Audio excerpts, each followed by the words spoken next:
Shalom, shalom à vous tous qui êtes sur la ligne. Alléluia. C'est une joie d'être encore avec vous. Amen. Je remercie le Seigneur pour cette nouvelle opportunité. Et je demande chacun de nous saisir cette opportunité. Alléluia. Nous n'allons pas manquer cette opportunité. Nous la saisissons. Nous n'allons pas la laisser échapper. Alléluia. Nous rachetons le temps. Nous ne sommes pas de ceux-là qui perdons le temps. Nous sommes de ceux qui rachetons le temps. Alléluia. Bien-aimés, depuis cette semaine, nous avons parlé d'être les fils de Dieu. Et je suis en train de préparer quelque chose, mais l'Esprit de Dieu m'a attrapé aujourd'hui et m'a conduit à parler du même sujet, mais d'amener un aspect important. Alléluia.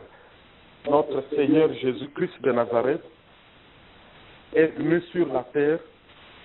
Il n'était pas seulement venu mourir, il est venu aussi et surtout démontrer ce que Adam, le premier Adam, n'a pas pu accomplir.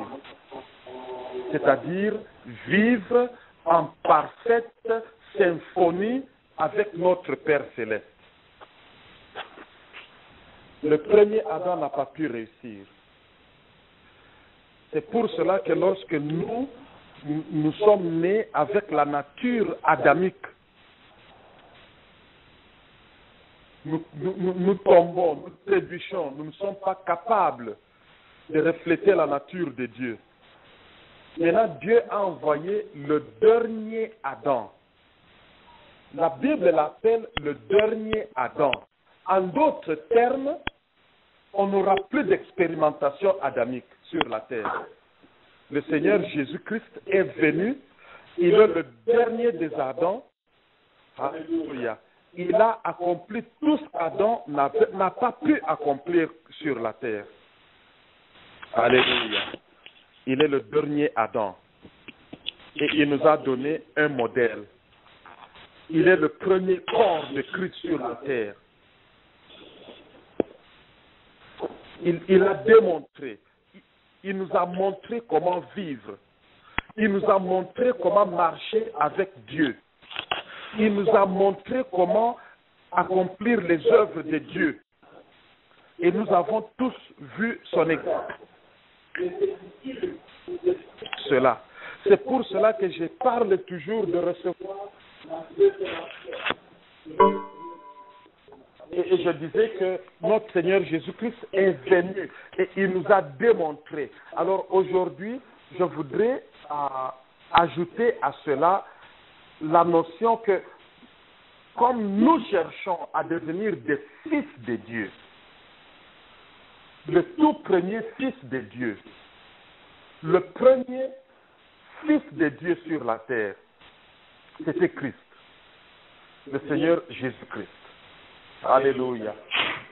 Et si nous l'observons, et si vous voyez bien le conflit qu'il a eu avec les pharisiens, c'était parce qu'il s'est déclaré fils de Dieu. Et les pharisiens disaient, toi tu ne peux pas être fils de Dieu, tu es un homme. Donc notre Seigneur Jésus-Christ s'est déclaré fils de Dieu. Et je vous ai dit depuis toute la semaine, qu'aussi longtemps que tu es enfant, tu ne seras pas héritier, bien-aimé. Souvent, quand nous parlons de l'héritage, bon, chaque personne a une interprétation. Je vais hériter. Quel est cet héritage que Dieu va nous donner? Bien-aimé, quand on est encore enfant, même si ton papa était milliardaire et qu'il t'a laissé beaucoup d'enfants et beaucoup d'argent, tu n'auras pas cet argent-là jusqu'à ce que tu vas atteindre l'âge de la majorité. En d'autres termes, tous ceux qui sont encore au titre d'enfants ne peuvent pas recevoir, contrôler et gérer leur propre héritage. Et à cause de ça, tout l'héritage doit être placé sous la gérance, sous l'administration d'un tuteur. Et quand nous regardons dans l'Église, beaucoup de gens sont encore des enfants mineurs. Notre Père Céleste n'est pas encore en mesure de nous confier notre héritage. Quel est cet héritage-là dont nous parlons? Allons un peu dans Galates chapitre 4, à partir du verset 1. Galates chapitre 4, à partir du verset 1 jusqu'au verset 8. S'il y a quelqu'un qui voudrait lire, ce serait bien sur la ligne. Galates, chapitre 4, verset 1 jusqu'au verset 8. Sinon, je vais lire moi-même. Galates, chapitre 4, verset 1 au verset 8. Illustrons ce que je veux dire.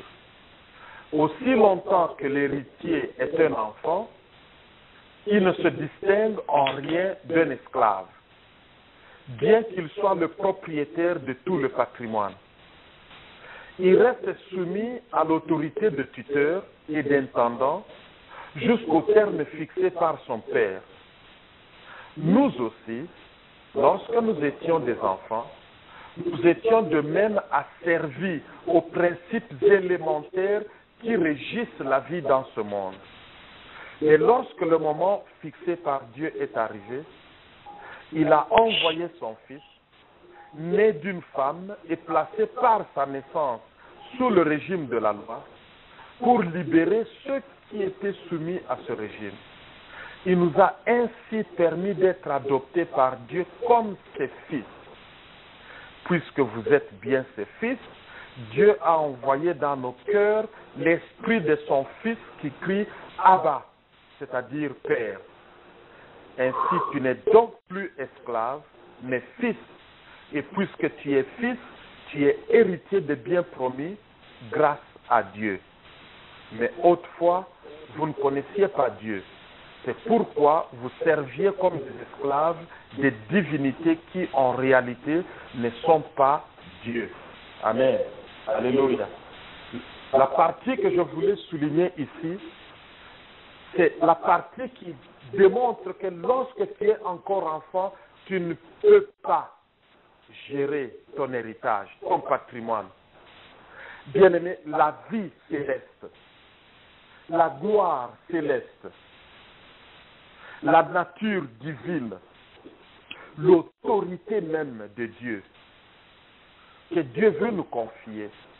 Parce que quand Dieu a créé Adam, l'intention de Dieu, c'était qu'Adam représente Dieu sur la terre.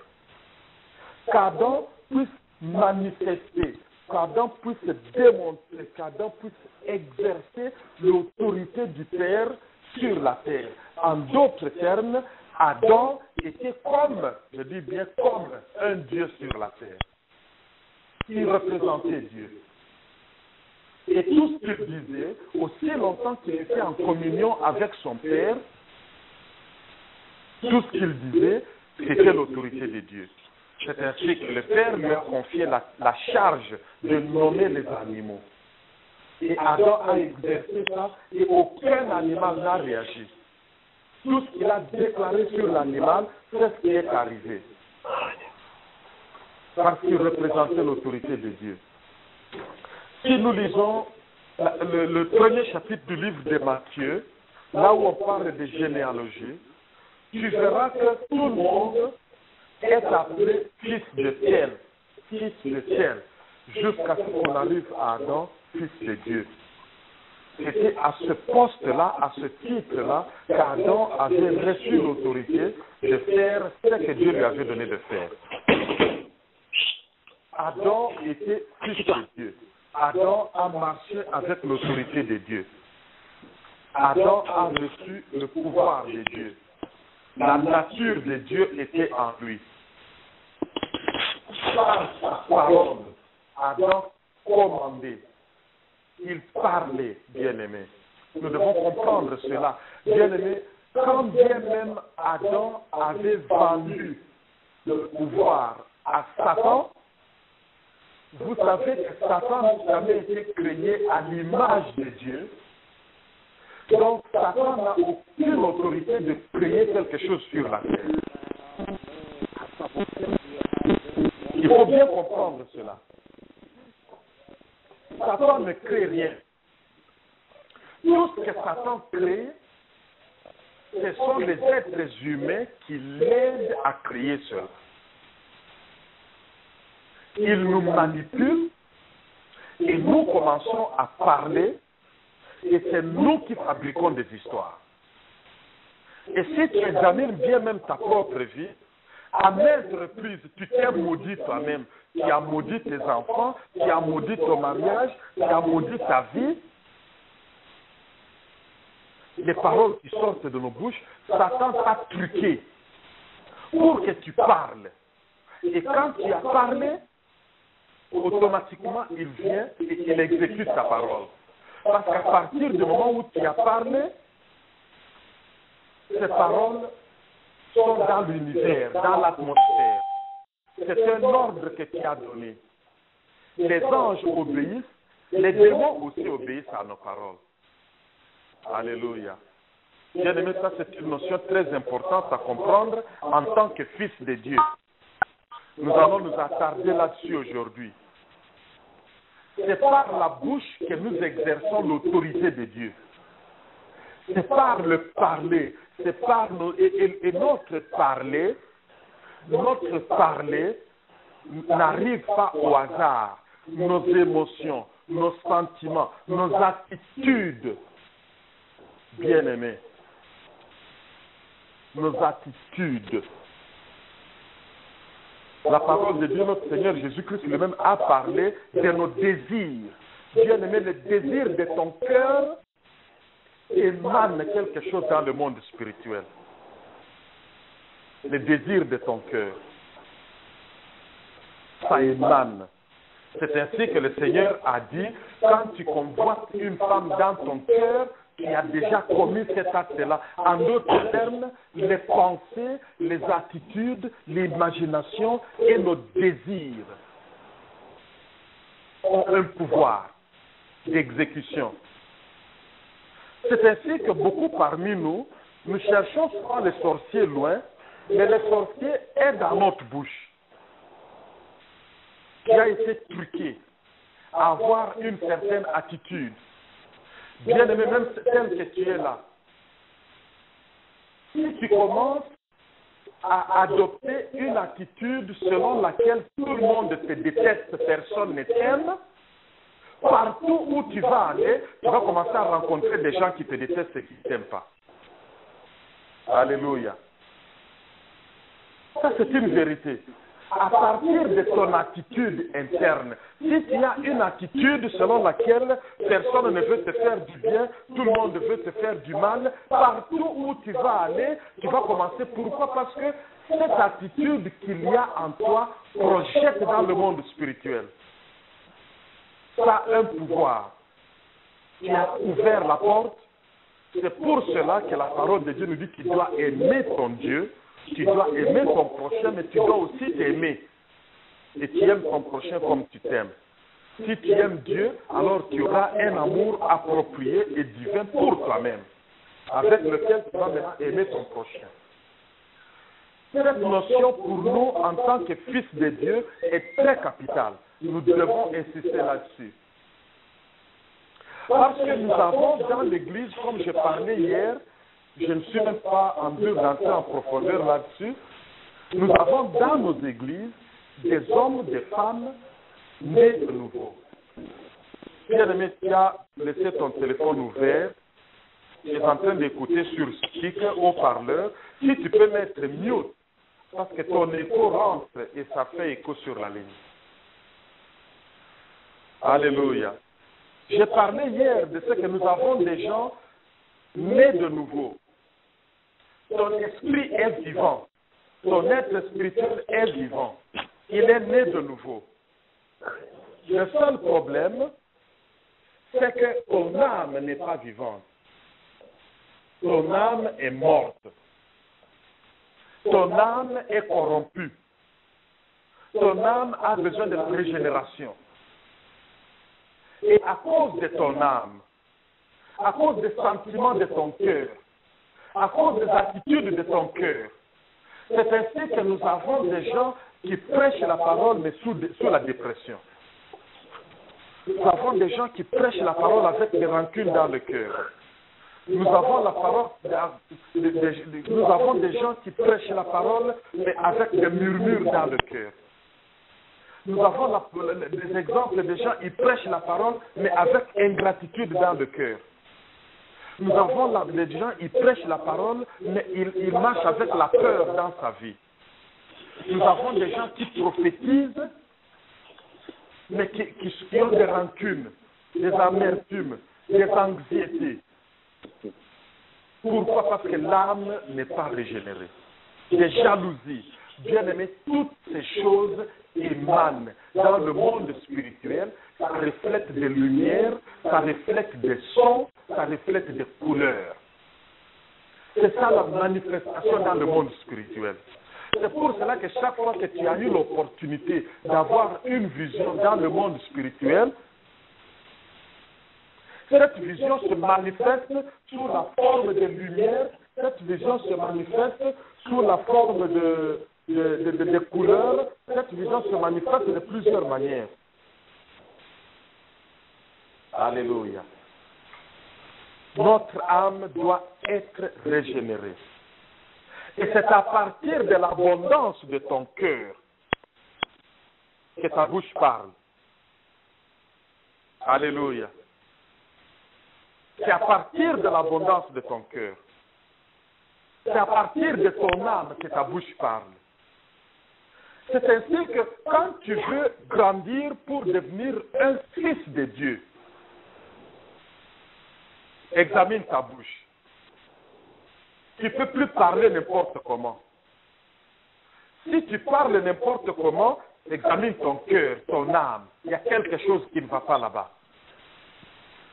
Nous qui grandissons pour devenir des fils de Dieu, nous devons quand même parler intelligemment, nous devons quand même parler avec sagesse, nous devons quand même parler avec amour, nous devons quand même parler avec gentillesse. Alléluia. Amen. Et à cause de ces choses, le Seigneur ne va pas nous donner notre héritage, c'est-à-dire notre autorité, notre destinée. Pourquoi? Parce que quand tu reçois cet héritage, tu commences à exercer ton mandat sur la terre. Pour exercer ton mandat sur la terre, selon l'exemple que notre Seigneur Jésus-Christ nous a laissé, tu as besoin de l'autorité. C'est ainsi que le Seigneur a dit, écoutez, je vous envoie.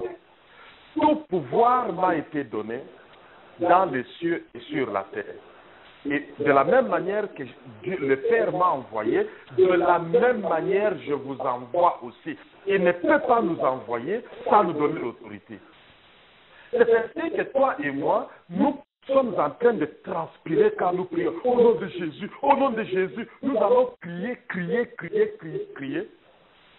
Mais si nous devons admettre la vérité, bien aimé, combien de ces prières-là sont exaucées? Combien? On doit se dire la vérité. Combien de ces prières sont exaucées? Combien de résultats nous avons réellement? Nous allons transpirer, suer, mais quand nous observons notre Seigneur Jésus-Christ, il n'a pas transpiré. Il n'a pas sué. Parce qu'il a marché dans l'autorité. Tout pouvoir lui était donné. Bien aimé, quand tu atteins le niveau de fils de Dieu, tu vas marcher dans tout ce pouvoir-là. Tu vas marcher comme le Seigneur a marché. Tu vas imposer le gouvernement du ciel sur la terre. Tu vas imposer le règne de Dieu sur la terre. Tu vas imposer la volonté de Dieu sur la terre comme elle est faite dans le ciel. Alléluia. Amen. Bien-aimé, allons dans Jean. Est-ce que tu peux mettre mute dans ton téléphone parce que cet écho-là, ça rentre sur le téléphone. Allons dans Jean chapitre 5. Alléluia. Jean chapitre 5. Nous allons commencer au verset je pense que nous pouvons commencer au verset 17. Attends, je vais y arriver moi-même. Jean, chapitre 7. Est-ce que quelqu'un veut lire sur la ligne? Oui, papa. À partir du verset 16. Jean 5, verset Commençons au verset 16. 13. Et nous allons lire le verset 16. Attendez une minute. Nous allons lire le verset 16 jusqu'au verset 23. Jean 5, verset 16, je lis au nom de notre Jésus-Christ. C'est pourquoi les Juifs poursuivaient Jésus parce qu'il faisait ces choses les jours du sabbat. 17. Mais Jésus leur répondit, mon Père agit jusqu'à présent, moi aussi j'ai dit. 18. À cause de cela, les Juifs cherchaient encore plus à le faire mourir, non seulement parce qu'il violait les sabbats, mais parce qu'il appelait Dieu son propre Père, se faisant lui-même égal à Dieu. 19. Jésus reprit dans la parole et leur dit, en vérité, je vous l'ai dit, le Fils ne peut rien faire de lui-même. Il ne fait que ce qu'il voit faire au Père. Et tout ce que le Père fait, le Fils aussi le fait pareillement. 20. Car le Père aime le Fils et lui montre tout ce qu'il fait. Et lui montrera des œuvres plus grandes que celles-ci, afin que vous soyez dans l'étonnement. Amen. Amen. Amen. Comment est-ce qu'il a commencé avec ce passage? Il a dit, mon Père agit et continue à faire comme maman. Lis encore le verset 16 seulement. C'est pourquoi les Juifs poursuivaient Jésus parce qu'il faisait ces choses les jours du sabbat. 17. Mais Jésus leur répondit, mon Père agit jusqu'à présent, moi aussi j'ai agi. Amen. Alléluia. Mon Père agit jusqu'à présent, moi aussi j'agis. Qu'est-ce que cela veut dire? En d'autres termes, aussi longtemps que mon Père agit, moi aussi j'agis. Mais qu'est-ce que cela veut dire réellement? Ce que ça veut dire, c'est que j'observe mon Père, je vois ce que mon Père fait et je le fais aussi. Alléluia. Amen. Je vois ce que mon Père fait. Il dit mon Père agit. Bien-aimé, est-ce que vous êtes d'accord avec moi que notre Père Céleste est en train d'agir en ce moment que nous sommes sur la ligne de prière? Amen. Amen. Est-ce qu'il est en train d'agir dans ta vie? Amen. Est-ce qu'il est en train d'agir dans ton foyer? Amen. Mais qu'est-ce que cela veut dire quand le Seigneur dit, maman, lis pour nous le verset 19. Attends, je vais bien suivre avec toi. Lis pour nous le verset 19, oui, jusqu'au verset 24. Amen. Verset 19, je lis au nom de notre Seigneur Jésus-Christ. Jésus reprit donc la parole et leur dit, en vérité, je vous l'ai dit, le Fils ne peut rien faire de lui-même. Il ne fait que ce qu'il voit faire au Père. Et tout ce que le Père fait... Reprends encore le verset 19, maman, s'il vous plaît. Jésus reprit donc la parole et leur dit, en vérité, je vous l'ai dit, le Fils ne peut rien faire de lui-même. Il ne fait que ce qu'il voit faire au Père. Et tout ce que le Père... Mets le pause là-bas. Mets la pause là-bas. Voici la première caractéristique d'un fils. Alléluia. Amen.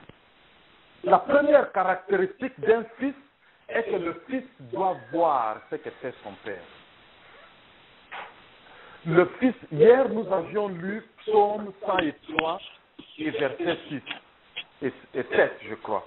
Et dans Psaume 103, verset 7, la parole de Dieu dit que les enfants d'Israël connaissaient les actes de Dieu, c'est-à-dire les grandes œuvres, les dieux qui guérissent le cancer, les dieux qui guérissent le sida, les dieux qui donnent des enfants aux femmes âgées, les dieux qui marient les gens. Amen. Amen. Mais c'est ça le Dieu que la plupart, aujourd'hui, les gens adorent, n'est-ce pas?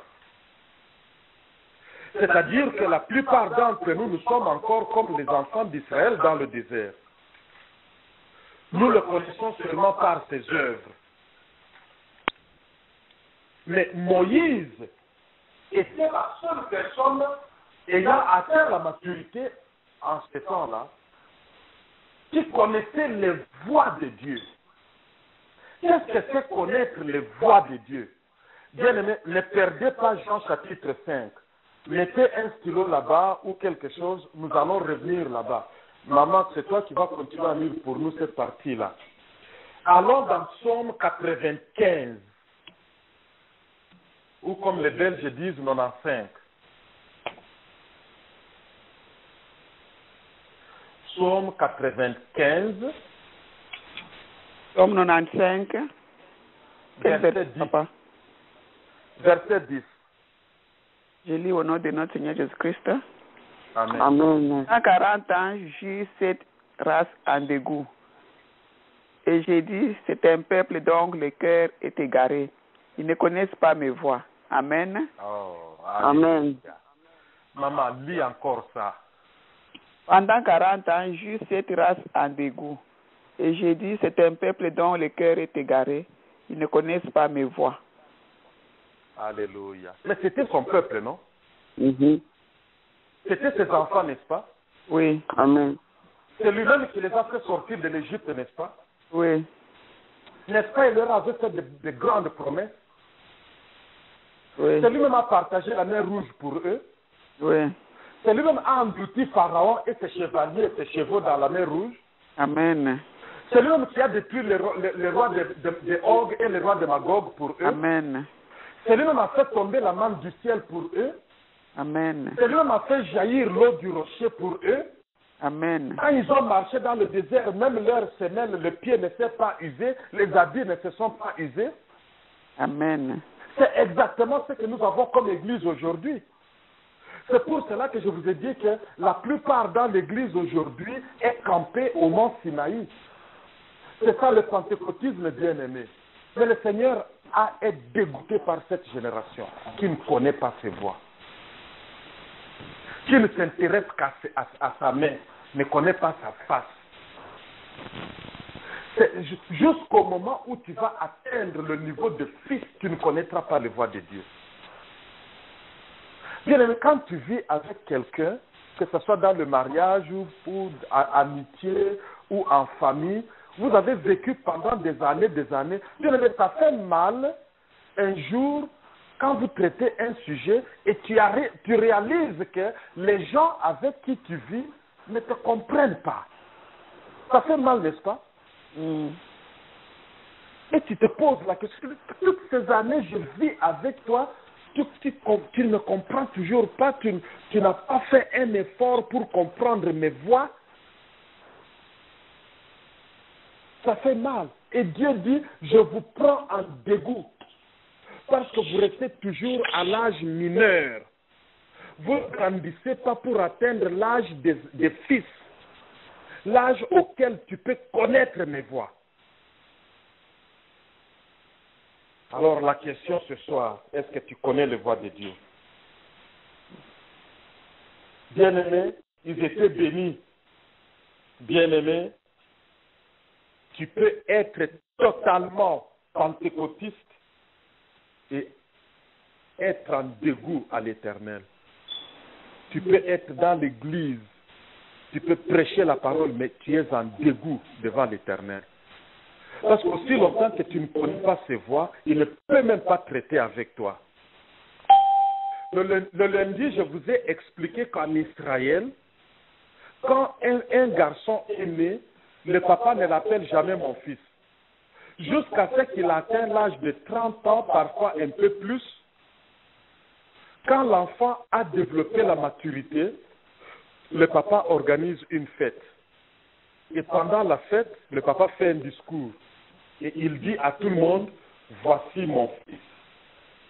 À partir de ce moment-là, cet enfant va faire du travail avec son père. Cet enfant va représenter son père dans le commerce. Cet enfant peut aller à la banque et prendre un crédit au nom de son père. Même la banque va honorer sa signature. Que quand il a signé, c'est comme son père. Et c'est exactement ce que notre Seigneur Jésus-Christ, quand il fut baptisé par Jean-Baptiste, quand il est sorti de l'eau, quand une voix est descendue du ciel et le Père a déclaré à toute la terre que voici mon Fils, quelque chose est arrivé dans la vie de notre Seigneur Jésus-Christ. Bien-aimé, quelque chose arrive. Quand tu choisis de grandir, de développer la maturité, bien-aimé, quelque chose sera déclenché. Parce que le Père lui-même va rendre témoignage de toi. Et quand le Père rend témoignage de toi, bien-aimé, c'était là. C'est pour cela que quand sa maman lui disait, voilà, ces gens n'ont pas du vin. Il a dit, femme, ton heure n'est pas encore arrivée, tu ne comprends pas. Tu ne comprends pas. Mon père ne m'a pas encore fait. Quand bien même j'ai le pouvoir, quand bien même je peux faire ces choses, mais je dois attendre que mon père puisse m'introduire. Afin que je commence à faire ces choses officiellement. Maintenant, tu vas aller provoquer une histoire. Moi, je n'en peux rien. Je dois maintenant transformer l'eau en vin. C'était ça ce qu'il voulait dire à sa maman. Mon heure n'est pas encore arrivée. C'était l'heure de quoi? Voici mon Fils bien-aimé, en qui je prends tout plaisir. Tu peux avoir le don spirituel et tu ne connais pas Dieu. Tu peux parler en langue, ressusciter le mort, mais tu ne connais pas Dieu. C'est pour cela que le Seigneur a dit, il y a des gens comme ça au dernier jour, je veux leur dire, je ne vous ai jamais connu. Parce que tu n'as jamais compris mes voies. Bien-aimé, que quelqu'un dise sur cette ligne de prière, Seigneur, fais-moi connaître tes voies. Seigneur, fais-moi connaître tes voies. Bien-aimé, les fruits de l'esprit sont plus importants que les dons spirituels. Un fils, c'est quelqu'un qui a développé la maturité dans les fruits de l'esprit. C'est ça un fils. Toute attitude égoïste, jalousie, amertume, colère, manque de pardon, toutes ces choses, ça produit des ténèbres dans ta vie. Et ces ténèbres, bien-aimés, vont t'envelopper. Ces ténèbres vont devenir comme un habit sur toi. Dans le monde spirituel, tu es en train d'émaner de ténèbres et toi-même tu es plein de ténèbres. Bien aimé, ces attitudes-là, elles sont nées de l'égocentrisme, de l'égoïsme. Mais il y a des gens qui prêchent la parole avec ces attitudes dans le cœur, avec la méchanceté dans le cœur.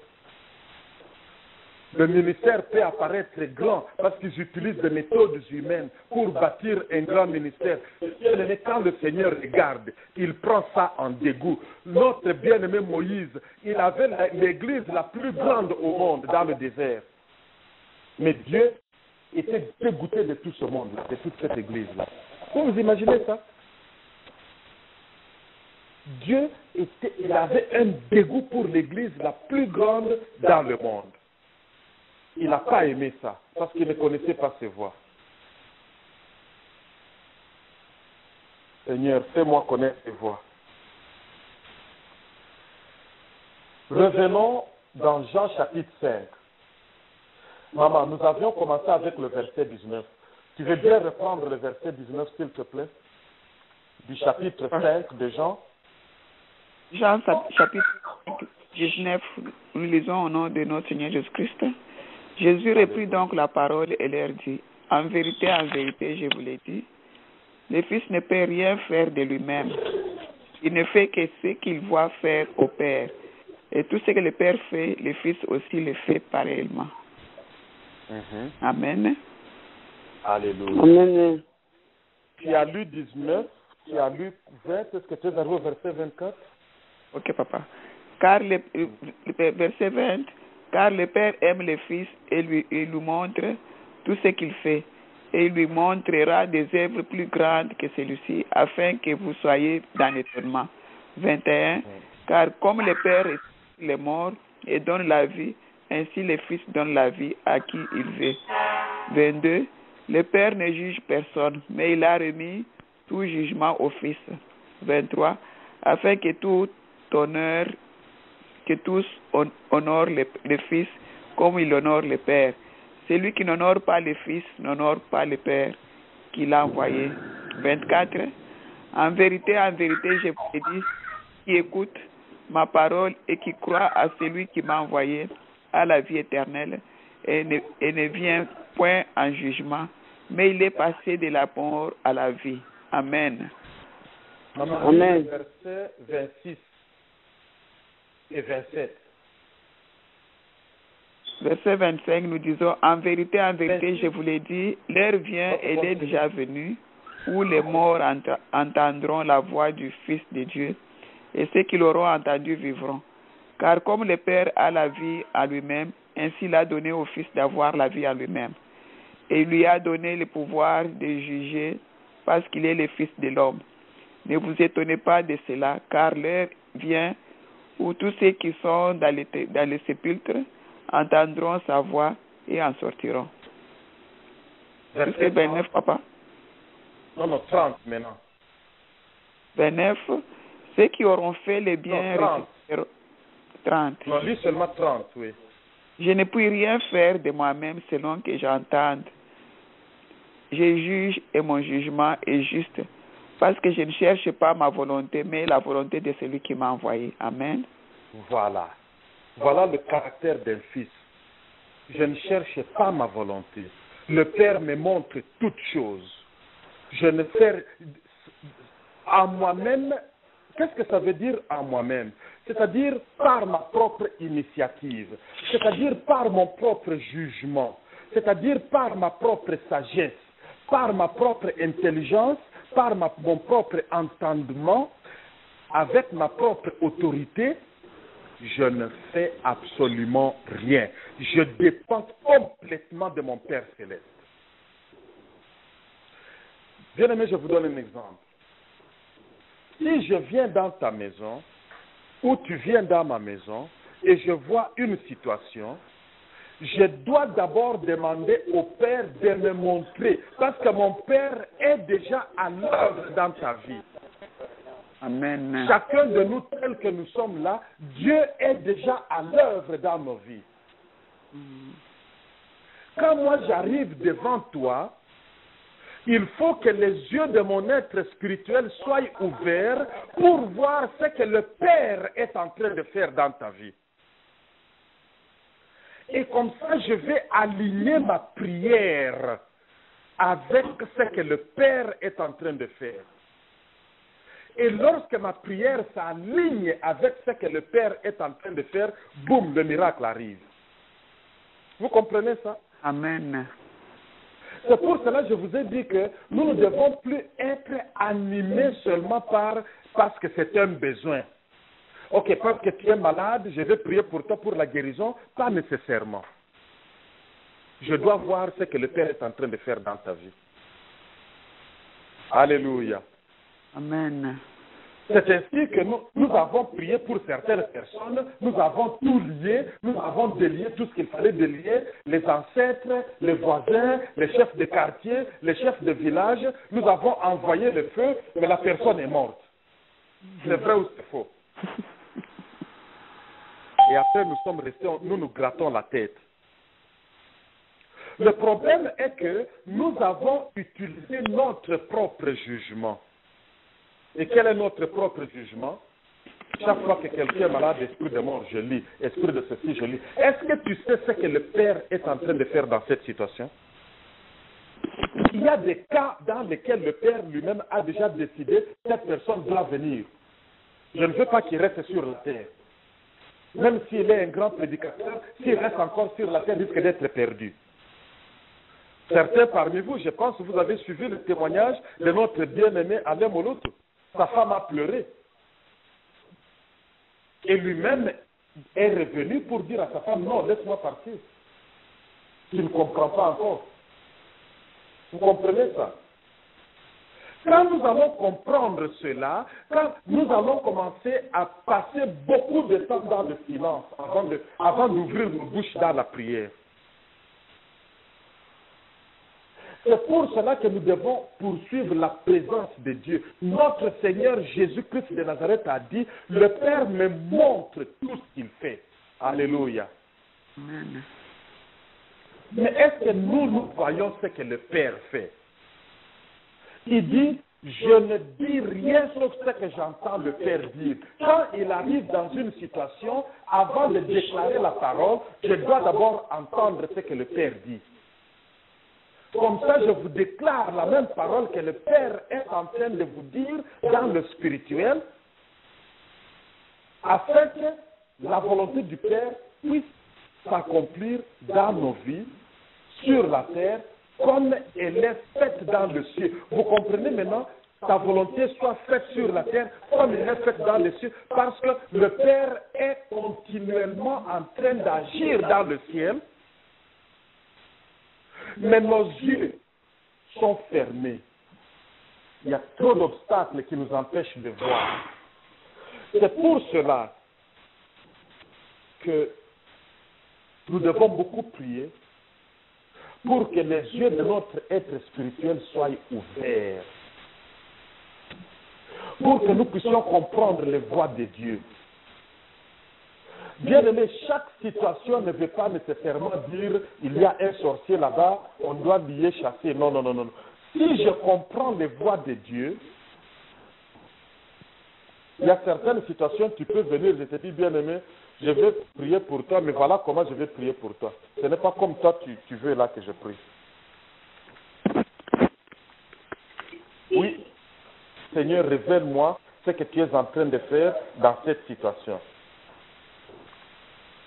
afin que je puisse aligner mon langage, mes prières, ma foi, mes émotions, mes intentions, mes désirs, avec ce que tu es en train de faire. Alléluia. Amen. Alléluia. Amen. Amen. Bien-aimé, alors, maman, ne perds pas Jean chapitre 5. On va revenir. Allons dans Éphésiens chapitre 1. Éphésiens chapitre 1. Tu vas commencer au verset 15. Éphésiens 1, verset. Commence au verset 15, 16, verset 15, 16 et 17. Éphésiens 1, verset 15, je lis au nom de notre Jésus-Christ. C'est pourquoi moi aussi, ayant entendu parler de votre foi au Seigneur Jésus et de votre charité pour tous les saints. 16. Je ne cesse de rendre grâce pour vous, faisant mention de vous dans mes prières. 17. Afin que le Dieu de notre Seigneur Jésus-Christ, le Père de gloire, vous donne un esprit de sagesse et de révélation dans sa connaissance. 18. Qu'il illumine les yeux de votre cœur pour que vous sachiez quelle est l'espérance qui s'attache à son appel, quelle est la richesse de la gloire de son héritage qu'il réserve aux saints. Amen. Alléluia. Amen.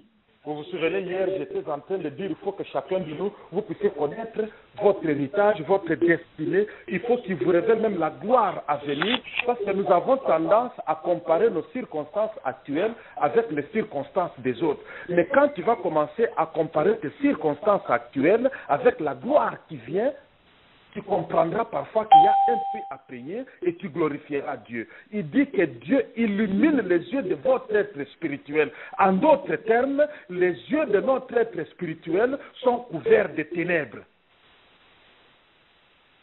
Bien-aimé, quand tu as la convoitise dans les yeux, tu ne peux pas avoir les visions du ciel. Je peux répéter ça encore? Quand tu as la convoitise des yeux, vous savez, quand nous parlons de la convoitise des yeux, ce n'est pas seulement les hommes qui regardent les femmes nues. Hein. Parfois, toutes les belles chaussures que tu vois là dehors, tu dois posséder. Il y a des gens qui ont une centaine de paires de chaussures. Tu cherches quoi? Tu compares le costume, tu compares la voiture. Bon, si je veux m'habiller comme ma cousine, je veux m'habiller comme mon frère, je veux m'habiller comme l'autre là. C'est-à-dire, la convoitise, c'est un grand blocage pour que tu reçoives les révélations venant du ciel. La convoitise. la convoitise des yeux.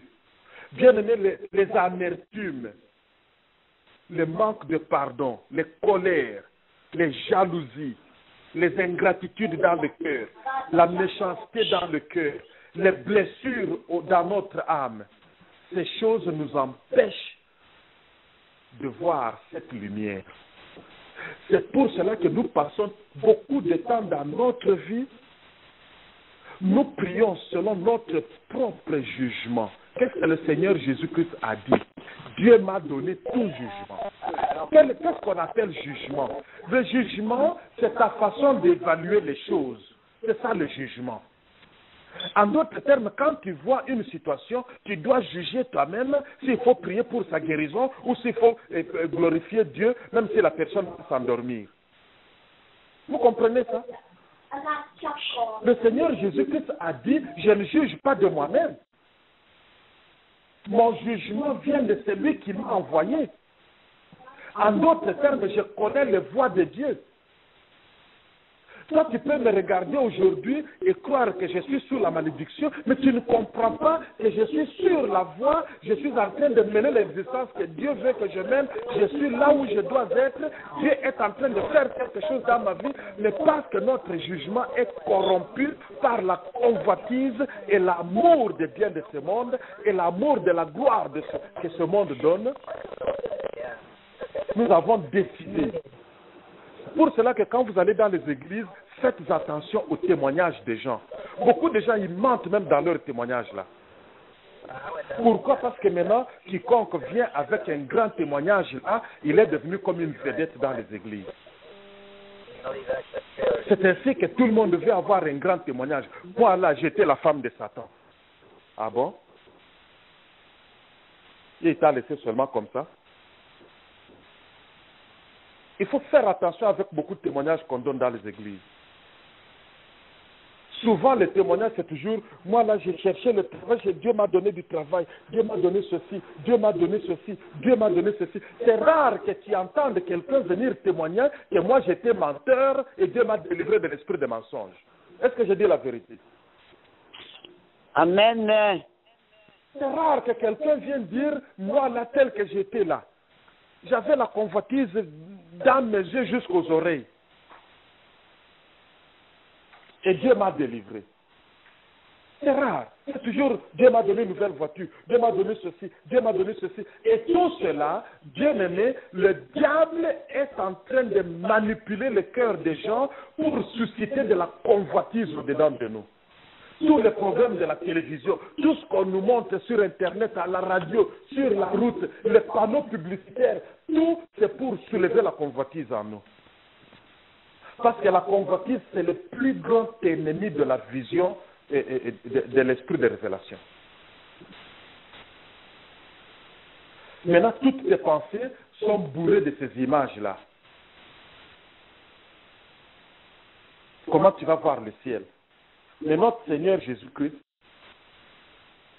à tout moment, il était en communion avec son Père. Voici la vie que mène un fils. Rentrons dans Jean chapitre 5. Alléluia. Bien-aimés, faites cette prière d'Éphésiens chapitre 1. Faites cette prière. Je suis en train d'enregistrer la prière d'Éphésiens dans le livre d'Éphésiens, de Colossiens, de Philippiens. Je vais faire une vidéo que je vais mettre sur YouTube. Ceux-là qui sont connectés avec moi, même sur Facebook, YouTube, je vais distribuer ça. Comme ça, tu vas jouer dans ta voiture, tu vas jouer dans ta maison, tu vas écouter. Mais dans l'entretemps, prends seulement la Bible, fais l'application dans ta vie. Seigneur, donne-moi. Je ne cesserai point de prier jusqu'à ce que tu m'as donné un esprit de sagesse et de révélation dans la connaissance de toi-même, afin que je puisse connaître tes voies. Seigneur, envahis mes yeux, les yeux de mon être intérieur, avec ta lumière glorieuse, afin que je puisse comprendre l'espérance qui est attachée à mon appel. Fais-moi connaître combien large, long, haut, bas est ton amour pour les saints, ainsi que ta puissance qui opère en moi et pour moi. Fais-moi connaître ces choses, Seigneur. Voilà les choses dans lesquelles nous devrions passer du temps dans la prière, parce que quand tu commences à recevoir ces révélations-là, ça va te faire, ça va te transformer, tu vas commencer à opérer comme le Fils de Dieu. Parce que notre Seigneur Jésus-Christ, pour commencer, il connaissait l'amour que le Père avait pour lui et l'amour qui était en lui. Il connaissait la puissance de Dieu qui opérait en lui et qui opérait par lui. Il comprenait la gloire, l'espérance. Il savait que si j'accepte d'aller à la croix, la gloire qui m'attend, ma récompense est très grande. Il comprenait ces choses. La raison pour laquelle nous ne sacrifions pas, c'est parce que nous ne comprenons pas la récompense qui nous attend. Ce sont des choses qui vont faciliter notre marche bien-aimée. Que quelqu'un dise encore, Seigneur, révèle-moi tes voies. Seigneur, révèle-moi tes voies. Mon Père agit toujours. Moi aussi j'agis. Alléluia. Que quelqu'un dise, Seigneur, parce que toi tu agis toujours. Seigneur, parce que toi tu agis toujours. Moi aussi j'agis. Moi aussi j'agis. J'agis en conformité avec ce que toi tu fais. J'agis en conformité avec ce que toi tu fais. Seigneur, révèle-moi ce que tu es en train de faire maintenant. Seigneur, révèle-moi ce que tu es en train de faire maintenant. Ouvre les yeux de mon être spirituel. Ouvre les yeux de mon être spirituel. Je veux vivre en communion étroite avec toi. Je veux vivre en communion étroite avec toi. Laisse que je ne puisse point juger selon ma propre intelligence. Laisse que je ne puisse pas juger selon ma propre intelligence. Laisse que je ne puisse jamais évaluer les choses sur la terre sans connaître comment tu les évalues dans le ciel. Est-ce que je ne puisse jamais évaluer les choses sur la terre sans les évaluer dans le ciel? Les choses sur la terre. Seigneur, laisse que je ne fasse rien, absolument rien, jusqu'à ce que je sais ce que tu es en train de faire dans cette situation. Seigneur, laisse que je ne fasse absolument rien jusqu'à ce que je sache ce que tu es en train de faire. Afin que je puisse te manifester sur la terre.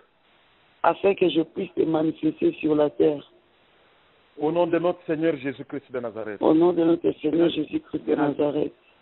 Et ainsi je peux déclarer comme mon Seigneur Jésus-Christ. Et ainsi je peux déclarer comme mon Seigneur Jésus-Christ. Si tu m'as vu, tu as vu le Père. Tu m'as vu, tu as vu le Père. Vous comprenez maintenant pourquoi il a dit ça? Amen. Amen. Vous comprenez maintenant pourquoi il a dit ça? Amen. Il dit que vous devez être conforme à l'image de son Fils. Qu'est-ce que ça veut dire être conforme à l'image de son Fils? C'est-à-dire que nous sommes la manifestation de son Fils sur la terre.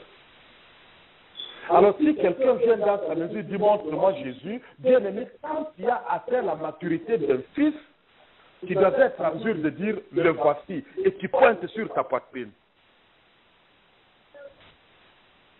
Si quelqu'un dit, montre-nous Jésus, toi tu sors, tu dis, mais voici. Ce n'est pas de la prétention. C'est-à-dire que tu as grandi. C'est-à-dire que tu manifestes le Seigneur. C'est-à-dire que tu peux aussi dire, tout pouvoir m'a été donné. Amen. Je n'agis pas de moi-même. Je ne prends pas une seule initiative de moi-même. Alléluia. Amen. Bien-aimé, tu ne prends aucune initiative. Bien-aimé, même pour faire le bien, tu ne prends aucune initiative. Tu ne prends, il dit, je ne fais rien de ma propre initiative. Voici le comportement d'un fils. C'est comme ça que le Père dit, ok, dans ce cas-là, je mets tout entre tes mains. Parce que de cette manière-là, je suis convaincu que tu ne vas pas détruire ce que je te confie. C'est pour cela que le Seigneur Jésus-Christ a passé 40 jours et 40 nuits dans le désert, bien-aimé. Les 40 jours et les 40 nuits dans le désert, la Bible nous dit, quand il a fini, il eut faim. C'est ainsi que le diable est venu lui dire, hé, mon cher ami, tu as faim, n'est-ce pas? C'est légitime. Tu peux manger quelque chose, non? Mais comme nous sommes au désert, il n'y a pas de restaurant ici. Après tout, tu as le pouvoir. Tu es le Fils de Dieu. Si tu transformes ces pierres en pain, tu n'as pas volé, tu n'as pas désobéi, tu n'as pas triché. Après tout, tu as fini ce que Dieu t'a donné les 40 jours. Faites seulement cela. Le Seigneur a dit non, non, non, non, non, non, non. Je ne fais rien sauf sur ordre de mon Père. Et Dieu a dit, ah bon? Alors là, je te confie tout pouvoir sur la terre et dans le ciel. Mais aussi longtemps que toi, tu aimes encore agir en fonction de tes émotions, en fonction de tes sentiments, en fonction de la logique humaine, tu n'as pas la patience et la persévérance. Comme l'apôtre Paul nous dit dans Éphésiens chapitre 1, verset 15, il dit, je ne cesse de prier, de faire mention de vous dans mes prières. Je fléchis mon genou devant Dieu et je ne cesse, c'est-à-dire tu ne cesses. Bien, vous comprenez comment vos prières vont changer. Tu seras maintenant en communion avec le Père. Tu seras en train de murmurer une prière dans ton cœur, dans ton esprit. Tu ne peux pas oser être déconnecté de Dieu, du ciel. Le canal de transmission est ouvert. Bien aimé, à partir de ce moment-là, beaucoup de programmes à la télévision ne vont plus t'intéresser. Tu commences à regarder seulement le minimum nécessaire. Beaucoup de causeries ne vont plus t'intéresser. Ça constitue des interruptions. Je veux rester en communion avec mon Père. Je veux entendre ce qu'il est en train de dire au ciel. Je veux voir ce qu'il est en train de faire. Afin que je puisse agir aussi sur la terre. Aussi longtemps que mon Père agit, moi aussi j'agis. Je veux connaître ce que le Seigneur est en train de dire par rapport à ma famille, par rapport à ma femme, à mes enfants, par rapport à mon ministère, par rapport à mon église, par rapport à la ville dans laquelle je suis, afin que je puisse me tenir à la brèche, en alignement parfait avec le désir du cœur de Dieu dans le ciel, pour cette ville, et de cette manière-là, mon intercession va porter du fruit, bien-aimé. Mon intercession va porter du fruit. Voici l'attitude d'un fils. Voici la vie que mène un fils. Le modèle de fils de Dieu, notre Seigneur Jésus-Christ de Nazareth. Il dit de moi-même, je ne fais rien. Jean chapitre 5, verset 30. N'oubliez jamais ce chapitre. Alors notre prière ce soir. Seigneur, quelles sont les choses dans ma vie qui m'empêchent d'être en communion étroite comme ça avec toi? Si tu as développé des intérêts, tu as développé des plaisirs par rapport à certaines choses, si tu te permets d'être distrait par beaucoup de choses, de sorte que même à la fin de la journée, tu n'as même pas entendu quoi que ce soit du Père, tu passes toute une journée et tu n'as rien reçu comme communication du ciel, et tu vas au lit comme ça, c'est une journée gaspillée. La parole de Dieu dit racheter le temps. Saisissez toute occasion, bien-aimés. Rachetons le temps. Saisissons toute occasion. Tu sais combien de choses Dieu a voulu faire pour ton foyer, mais parce que tu étais distrait, il t'a planté dans ce foyer-là pour que tu puisses amener sa volonté dans ton foyer comme elle est faite dans le ciel. Tu sais combien d'opportunités tu as ratées, certains problèmes que tes voisins ont, certains problèmes que ton église a, certains problèmes que ton ministère a, c'est parce que toi tu as été distrait. Parce que tu n'as pas été à l'écoute. Parce que tu n'as pas été à ton poste. Tu as été distrait avec des cinémas. Tu as été distrait avec la télévision. Tu as été distrait avec des bavardages avec tes amis au téléphone. Tu as été distrait avec des jeux d'ordinateur. Tu as été distrait avec beaucoup d'autres choses. Bien aimé, à mon âge, j'ai compris, je dois racheter le temps. Et je ne veux pas ce qui me distrait. Bien aimé, il faut grandir. Nous devons grandir. Il faut abandonner les choses d'enfant. Il faut poursuivre la maturité. C'est ainsi que Dieu va nous confier son autorité en tant que fils. Il va nous donner son anneau, qui est le symbole de son autorité, des décisions qu'il prend, et il va nous donner tout le pouvoir. Bien-aimé, le Seigneur Jésus-Christ a dit aux pharisiens, vous allez voir encore de plus grandes œuvres.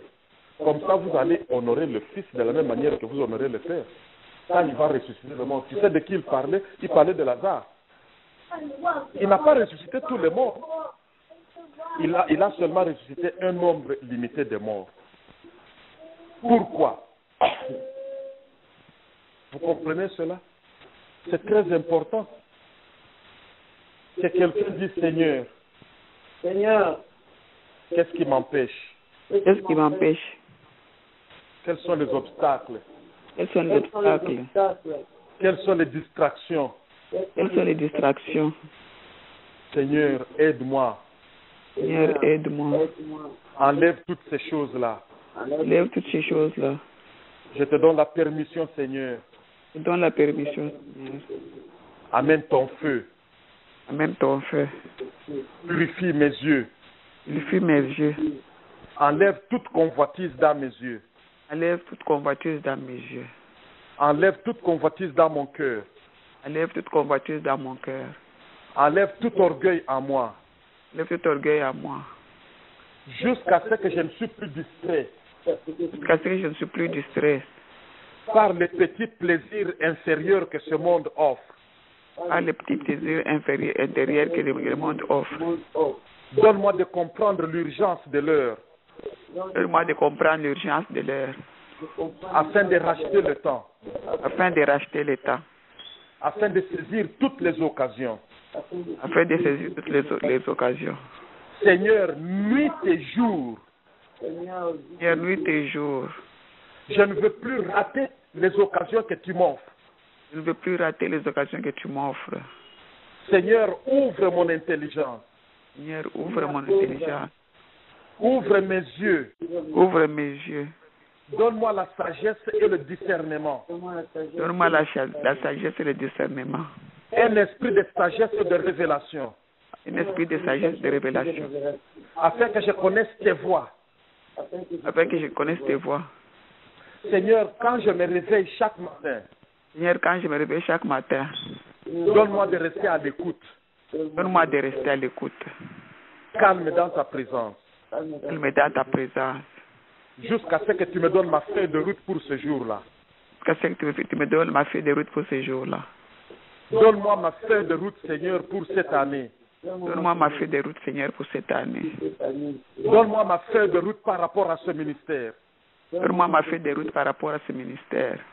Donne-moi ma feuille de route par rapport à mon foyer. Donne-moi ma feuille de route par rapport à mon foyer. Donne-moi ma feuille de route par rapport à la ville dans laquelle je vis. Donne-moi la feuille de route par rapport à la ville dans laquelle je vis. Seigneur, chaque jour. Seigneur, Seigneur, chaque jour. Seigneur, chaque jour, Que je ne rate point mes opportunités. je ne rate pas mes opportunités. Je dois être comme mon Seigneur Jésus-Christ de Nazareth, Je dois être comme mon Seigneur Jésus-Christ de Nazareth, qui a dit ma nourriture, c'est de faire le travail que tu m'as donné et d'achever mon œuvre. C'est-à-dire que ma nourriture, c'est de faire le travail que tu m'as donné, d'achever mon œuvre. Chaque jour, Seigneur, Chaque jour, Seigneur. chaque jour, mon Dieu, Chaque jour, mon Dieu. je dois achever mon travail de chaque jour. Je dois achever mon travail de chaque jour. Dans le nom de mon Seigneur Jésus-Christ de Au Nazareth. nom de mon Seigneur Jésus-Christ de Nazareth. Alléluia. Alléluia. Bien-aimés, nous sommes vendredi, n'est-ce pas? Le pasteur. Nous allons préparer notre pain dans la main. Il faut faire cette prière régulièrement, au fait chaque jour. Quand nos prières commencent à s'aligner avec les désirs du cœur de Dieu, bien aimé, nous allons commencer à expérimenter la gloire de Dieu. Nos prières deviendront de plus en plus efficaces. Nous allons commencer à déclarer la chose et la chose arrive. C'est pour cela que ma prière, oh mon Dieu, c'est que Dieu nous révèle les choses qui soulèvent les appétits de l'âme en nous, les choses qui dérangent ma perception spirituelle, le bruit qui m'empêche d'entendre la voix du Seigneur. Seigneur, viens et traite durement avec ces choses dans ma vie. Je ne veux pas, Seigneur, mener une existence sur cette terre qui ne rapporte rien, qui ne porte pas du fruit, par rapport à la mission que tu m'as donnée en venant sur la terre. Seigneur, purifie nos cœurs. Purifie nos cœurs, Seigneur. Purifie nos cœurs, Seigneur. Purifie nos cœurs, mon Dieu. Mon cœur, mon Dieu. Oh Dieu, purifie mon cœur. La parole de Dieu dit, heureux ceux qui ont le cœur pur, car ils verront Dieu. Seigneur, je dois te voir chaque jour. Si mon cœur n'est pas pur, je ne te verrai pas. Je ne saurai pas ce que tu es en train de faire. Je ne saurai pas entendre tes jugements. Je ne saurai pas comprendre tes voix. Seigneur, il faut que mon cœur soit pur, oh mon Dieu. Aujourd'hui, Seigneur, ce soir, je dépose mon cœur sur ton autel, oh mon Dieu. Allume ton feu, fais descendre ton épée. Seigneur, brise mon cœur. Brise-moi, oh mon Dieu. Brûle tout ce qui est d'impureté dans mon cœur. Je te remets, oh mon Dieu, toutes mes exigences à la vengeance par rapport aux choses que les gens m'ont fait. Seigneur, je porte en moi les mémoires des choses que les gens ont fait contre moi, les mémoires des abus, des injustices que j'ai subies. Seigneur, je porte en moi les mémoires des douleurs et des peines qui m'ont été infligées, les injustices subies, les négligences de mes parents, les choses que mes parents n'ont pas pu faire, les insuffisances de nos épouses et de nos époux dans le mariage, le bruit de nos enfants, oh mon Dieu, ce que mon patron n'a pas pu faire pour moi au lieu de travail, même à l'église, les provocations, oh mon Dieu, les choses qui me paraissent comme une injustice de la part de mon pasteur. Seigneur, même les faiblesses de mon pasteur qui m'ont vexé, je continue à porter ces choses dans mon âme. Éternel, aide-moi, oh mon Dieu, aide-moi, mes yeux voient les injustices commises dans ce monde, mes yeux voient les brutalités de ce monde, mes yeux voient la méchanceté des hommes de ce monde. Et tout cela, Seigneur, est gravé dans mon âme. Mais ce soir, oh mon Dieu, je dépose mon âme sur ton autel, amène ton feu et purifie-moi de toutes ces choses. Plonge-moi dans la rivière de vie, afin que je puisse être lavé, que la mémoire de ces choses tombe, que les pensées de ces choses tombent, que la mémoire des douleurs tombe. Oh mon Dieu, je jette les pierres de la vengeance. Je dis à toi la vengeance, comme c'est écrit dans ta parole, afin que mon cœur soit pur, dans le nom de Jésus. Alléluia. Beaucoup parmi nous portons des cicatrices, la mémoire des choses que tu as subies. Tu continues encore à expérimenter la douleur chaque fois que tu parles de certains événements de ta vie. Même les larmes commencent à couler. Il y a des choses que tu n'oses même plus mentionner, parce que ça ramène les douleurs. Toutes ces choses, ce n'est que la rivière de vie qui peut te purifier, bien-aimé. Et cette rivière ce soir, Seigneur, laisse que déclenche, Seigneur, que cette rivière explose du dedans du plus profond de mon être spirituel. Que cette rivière sorte, que cette rivière me lave à l'intérieur, que cette rivière me lave à l'extérieur. Rafraîchis mon existence, mon Dieu. Rafraîchis mon cœur, Seigneur. Rafraîchis mon âme, mon Dieu. Rafraîchis ma vie, Seigneur. J'ai assez porté ces choses. Ces choses m'empêchent d'évoluer. Ces choses m'empêchent de voir ta gloire. Mes pensées sont préoccupées par ce que j'ai vécu dans le passé. Je voudrais maintenant fixer mon regard sur toi, mon Seigneur, l'auteur et le finisseur de ma foi. Donne-moi la grâce, mon Dieu. Donne-moi la grâce. Alléluia. Donne-moi la grâce, Seigneur. Je ne veux plus porter ce fardeau. Il faut que mon cœur soit pur afin que je puisse te voir. Il faut que ton amour et ta compassion deviennent ma seule motivation, ma seule raison de faire ce que je dois faire. Que je ne fasse rien par esprit de parti pris, par égoïsme, par jalousie, par rancune, par méchanceté, par avarice, par convoitise.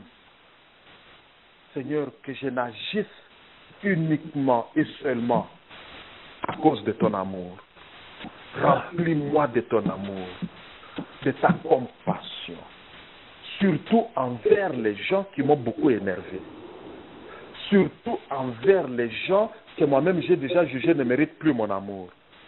Éternel, remplis-moi de cette compassion, de ta miséricorde, de ta longanimité, de ta bonté, ô mon Dieu, que mon cœur soit pur, Seigneur. Guéris les plaies de mon âme. Plonge-moi, je plonge moi-même dans la rivière de vie et je ne sortirai point jusqu'à ce que j'ai été restauré. C'est ça le salut. Je ne veux pas seulement être né de nouveau. Je veux avoir un cœur pur. Alléluia.